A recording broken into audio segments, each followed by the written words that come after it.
there's this guy called Tyson Neil deGrasse, and he's a black man scientist from America, and he was saying that every gene that you find outside of Africa, you can find it in Africa. He's saying that all genes that exist outside of Africa, you can find them in Africa. So Africa, for example, has the tallest people in the world. People think the tallest people in the world are like maybe some Scandinavian Viking man or whatever. No, the tallest people in the world are them Kenyan man there or man from Sudan. You can find the shortest people in the world in Africa. Them man there from the Sentinel Island and Papua New Guinea. Them man they all the tallest man in the tribe is 4'11". You can find the darkest people in the world in Africa. You can find the whitest people in the world in Africa, albino people. You can find people with brown eyes in Africa, obviously. You can find people with blue eyes in Africa.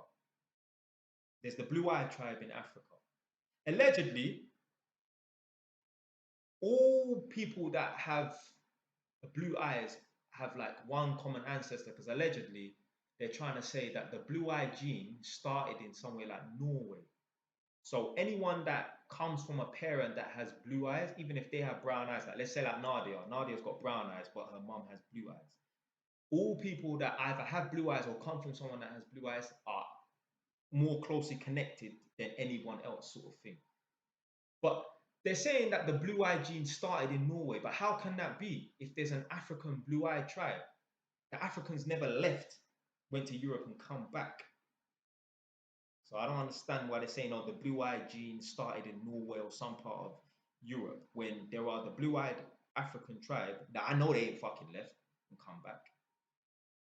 So anyway, digressing as I do, you can find people with the lightest hair color in Africa.